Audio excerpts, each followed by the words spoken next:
একমাত্র ছেলেকে হারিয়ে শোকে স্তব্ধ বাবা মা।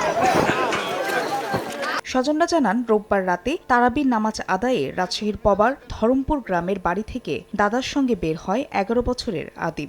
নামাজ শেষ হলেও বাড়ি ফিরে না আসায় পরিবারের লোকজন রাতভর খোঁজাখুঁজি করে। পরদিন সোমবার সকালে শিশুটির বাবা মুস্তাফিজুর রহমান নিজ জমিতে ঘাস কাটতে গিয়ে সন্তানের মরদেহ দেখতে পান। ছোট বাচ্চা আত্রা কাট পরে ওই চলে আসে আগে বাড়াই বাসায় চলে আসে ওই। তো এখন কালকার আসছে না। ফাঁসি দিতে হবে। কেন ওই নাবালক ছেলেকে মারলো? ওই কি অপরাধ করলো? ঘটনাস্থল থেকে নিহতের লাশ উদ্ধার করে রাজশাহী মেডিকেলের মর্গে পাঠানো হয়। পুলিশের ধারণা, শিশুটিকে শ্বাসরোধে হত্যা করা হয়েছে। কপালে আঘাত করা হয়েছে এবং গলায় তার যে বেল্ট, এটি দিয়ে শ্বাসরোধ করে হত্যা করা হয়ে থাকতে পারে। এই হত্যাকাণ্ডের রহস্য উদ্ঘাটন এবং আসামিদেরকে চিহ্নিত করার জন্য কাজ করছে।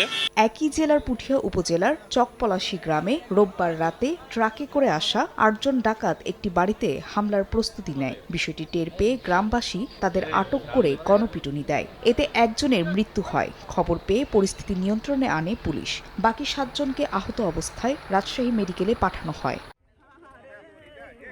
এছাড়া যশোরের মনিরামপুরের বালিধা গ্রামে ঘেরের পাড়ে আরিফ নামে এক যুবকের লাশ দেখতে পান স্থানীয়রা। মৃত্যুর কারণ জানতে এবং জড়িতদের ধরতে তদন্ত চলছে বলে জানিয়েছে পুলিশ।